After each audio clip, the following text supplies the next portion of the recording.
Hello, I'm Zash, and welcome to episode 34 of my Steins Gates Let's Read. This episode will contain wild mass guessing by us.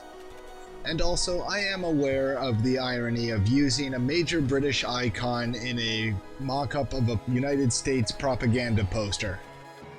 Anyways, please enjoy. Ellipses. You look like a girl in love waiting for an email from her boyfriend. Oh, he's waiting for an email from Titer. Well, accurate enough, I think. Yeah, she sure likes to attack me for every little thing. Are you really that desperate for attention? Yes. Just getting revenge.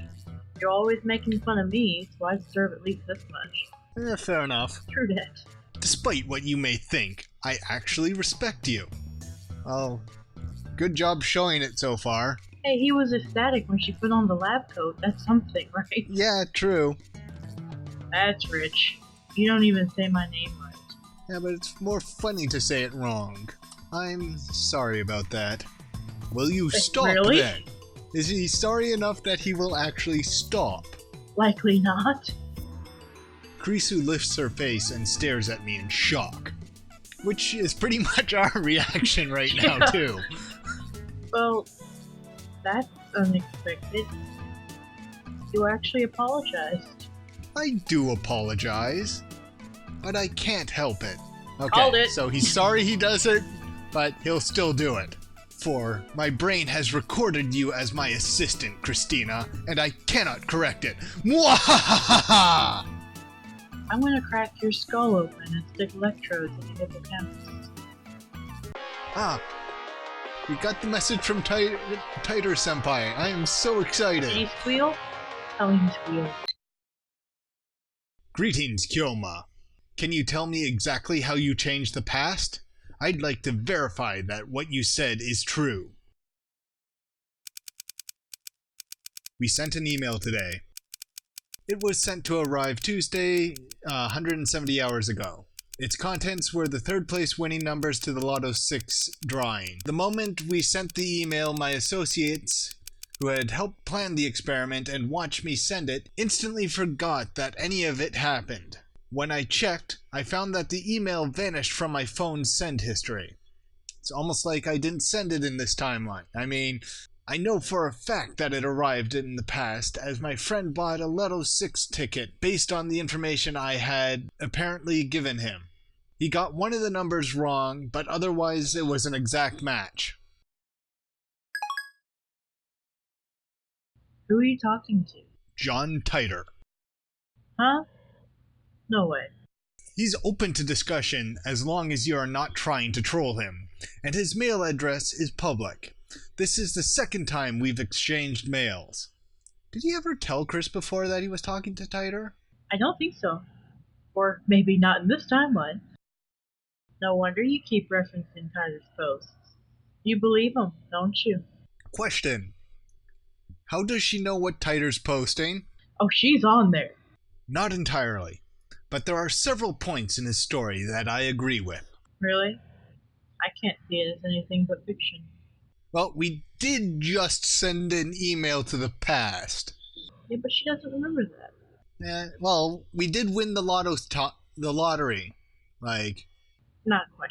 Well, aside from human error, we would have won a lot of money. And, And you saw Jellyman report something, Yeah. come on. More mail. That's very interesting.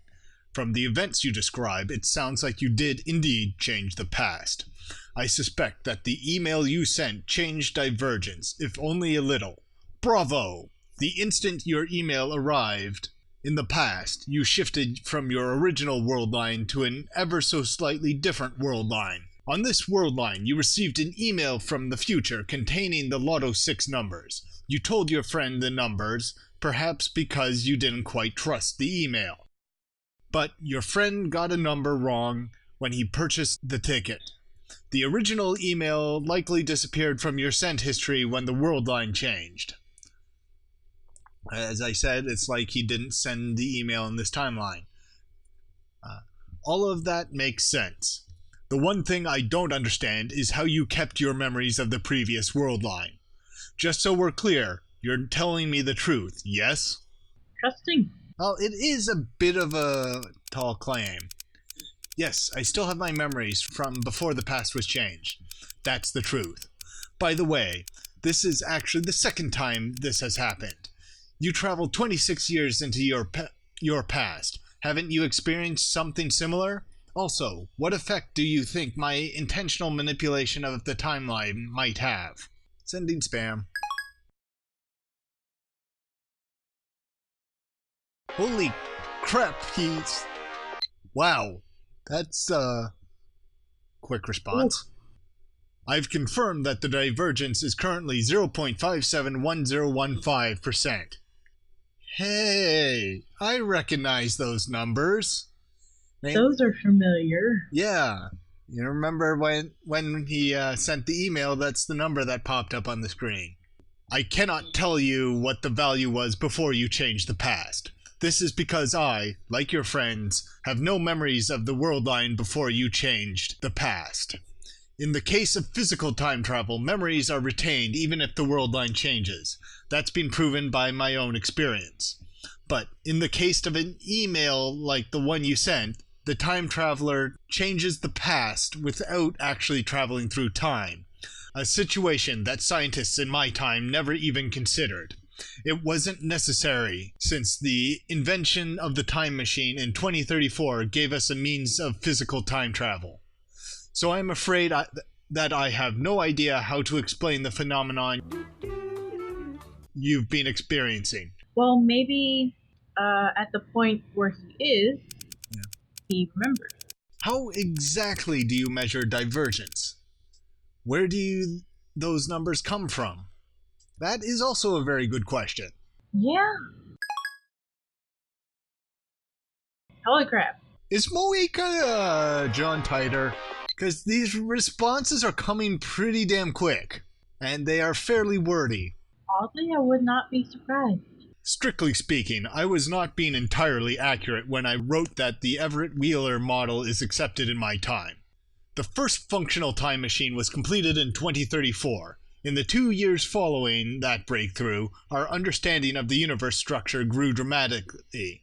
In 2036, scientists proved that the universe is composed of attractor fields, which describe the extent of worldline convergence.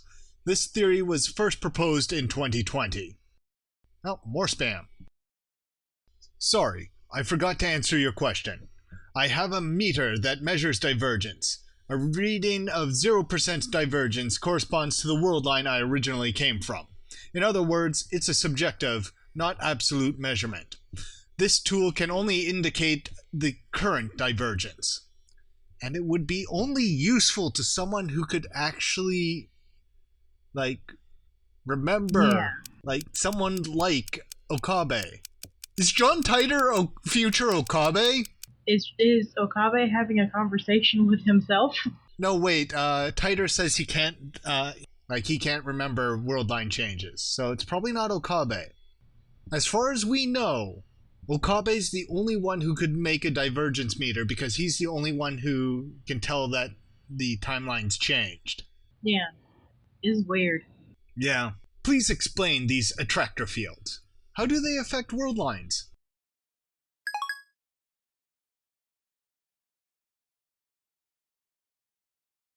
Put simply, attractor fields are the focal points of world line convergence. Their existence is responsible for phenomena previously known as fate and chance. There's no real point in making small changes to a world line. Due to convergence, small changes do not have a lasting influence. Humans who can observe convergence are exceedingly rare. Okay, that implies there are more than one, so it might not be Okabe. Nah. Because if he said unique, that would mean Okabe is the only one. But if there's exceedingly rare, that means there's probably more than one. Yeah. Well, in 2036, after having a time machine, I figure more of them would pop out. Yeah, that too. I haven't met anyone with that ability myself. You know what would also be freaky? Like, you go through that effect, whether or not you know have any input on the world line changing, So if you were just some random Joe in America, you'd just have these random dizzy spells, and you'd have no idea why? Hey, know what they call that? Deja vu. Well, no, like, Okabe seems, like, he says he has nausea and vertigo and, like, Yeah, these, but everyone else seems to world be fine. changes color. Yeah. Yeah, but I'm just saying, if you were another person like Okabe, and True. Okabe's fucking around with the timeline, meanwhile you're in, like, America and nothing, and uh, have no idea what's going on, and you're just having these random vertigo and loss of color spells, that would be kind of weird. Yeah, but can you imagine how often you'd feel it? So, if a world line changes with every major decision, Well, no, it's not the. how often would you feel it? Well, no, it's not the decisions that change the world line. It is the fact that Okabe's dicking around with the timeline that triggers it. I know, but in everyday life, like if a government decides to take one action instead of another, there's going to be a timeline with that one action and another without. Yeah, but what? That's not what triggers the thing that Okabe is going through. What triggers it is when Okabe changes the past, and then the world line up to this point gets rebuilt. Because what I'm thinking they're saying is it's not the many worlds model, like where when a decision happens, it creates two parallel universes. It's when a decision happens, the world line keeps going from that point, and it doesn't branch. But when someone dicks around with the timeline, the universe is regenerated from that point because decisions might be changed Yeah. based on the email being sent back. And that's what triggers Okabe's seizure, or whatever you want to call it. So I'm just thinking, if you're feeling that seizure effect and have no idea what it's caused, maybe that's the cause of Grenwald's seizures. Maybe, though that does leave the question, did Okabe either finding Kurisu's death, or Daru getting the email change the world line? Well, maybe like Daru got an email saying someone killed Kurisu 5 days from now at this thing, and then Okabe showed up and changed things. Well, no, what happened? That email caused the satellite to crash into Radio Kaiken, and the show was canceled. So Kurisu wasn't there to be murdered. How did that cause it? And that's why she survived. I don't know. That's what I want to know. How did that? Yeah, I don't know how that email caused the satellite to crash into Radio Kaiken, but since the satellite crashed into Radio Kaiken, the time travel conference was canceled, and Kurisu survived because she wasn't there to be murdered. Anyways, where was I? I haven't met anyone with that ability myself, so I'm unqualified to give you an accurate appraisal. But you, Kyoma, might be one such individual. You might have the power to observe convergence. You might be the one who can guide us all to a world line beyond 1% divergence across the wall that divides attractor fields. Ellipses. The tone of Titer's mails has suddenly changed. Yeah, Titer's kind of gone into, like... Overly excited? No, like, you're John Connor. Yeah, kinda. You are the chosen one. Alright. Yeah. He thinks I have some kind of power? Don't you think you have some kind of power all the time, Okabe? Is this such a weird thing? Maybe to have it confirmed. Yeah, okay, yeah, to have someone buy into this extent, maybe. First, I feel a sense of pride. Next comes apprehension. Could this be a trap? In the first place, I can't confirm if this is the real John Titer. And I don't even know if the John Titer from 2000 was really a time traveler. If Titer's world line theory holds, then that could explain the supernatural events I've experienced. But this last statement is pretty hard to swallow. Dude, he told you you have a superpower. Go with it. Pretty much. As soon as I begin to doubt, all of his words start to smell like lies. That stuff about the IBM 5100 might have been a lie too. That mysterious program code could just be a simple bug. Hey! 3 months is a big deal. I mean, they celebrated my first and second months too. Now that he claims I have special powers, he's starting to sound like some new age con artist. He hasn't asked you for money yet, so if he's a con artist, he's not doing a good job. And besides, I don't need Titer to tell me that. Yeah, I've got my own fantasy world where I have superpowers. I don't need someone else telling me I have superpowers. I'm awesome without him, yes. Yeah.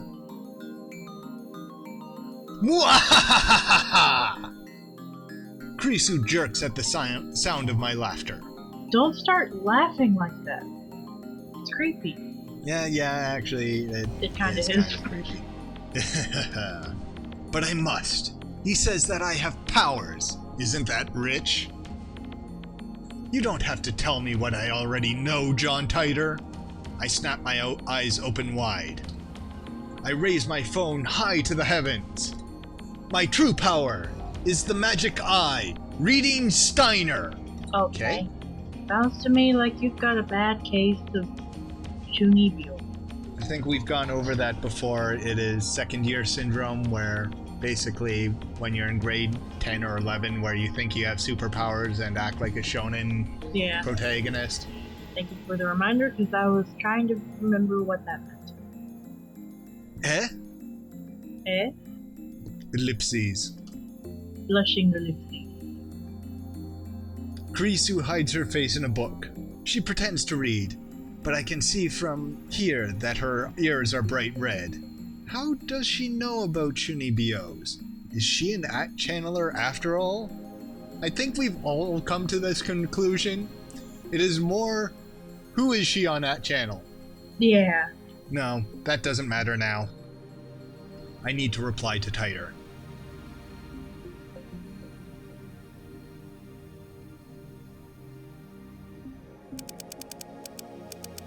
What is beyond the wall?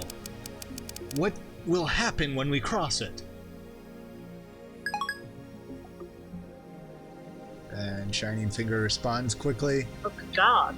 Whoa, that's pretty damn quick for all that text. If we cross the wall, we will have freedom.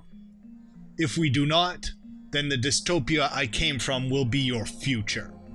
In exchange for providing false peace and joy, your masters will stamp out every last vestige of free will. As I said on that channel, my goal is to change the future, and you may be the one who will make that possible. Ellipses. Okay, now it's getting creepy. Now it's getting creepy? Is this some new cult? Yeah, it's the cult of the Zashian Order, where we all... Wait, nope. The Zashian Order does not exist. There is no cult. We are not building a compound up north to plan to take over the world or anything. Of course not. Or is he really trying to con me? He's also contradicting himself again. The Titer who appeared in 2000 said he traveled back in time to retrieve technology lost in World War III. This was also before you changed time already. Yet this guy's saying that he came to prevent the creation of a dystopia ruled by CERN? This guy might be an imposter. I'm fed up, so I quit replying. But just as I'm about to put away my phone, let's see what he wants. Okay. Okay. Kyoma, I want you. John Titer wants you. Okay, someone needs to mock that up somehow. Kyoma, I want you to be the Messiah. Okay, we're going into religious cult territories really hard now. Yeah, kinda. Raises the hair on the back of my neck. Yeah, that's a bit creepy. What is this? Fear? Disgust? I don't know. But something is very wrong. Yeah, that's a bit... Cray cray.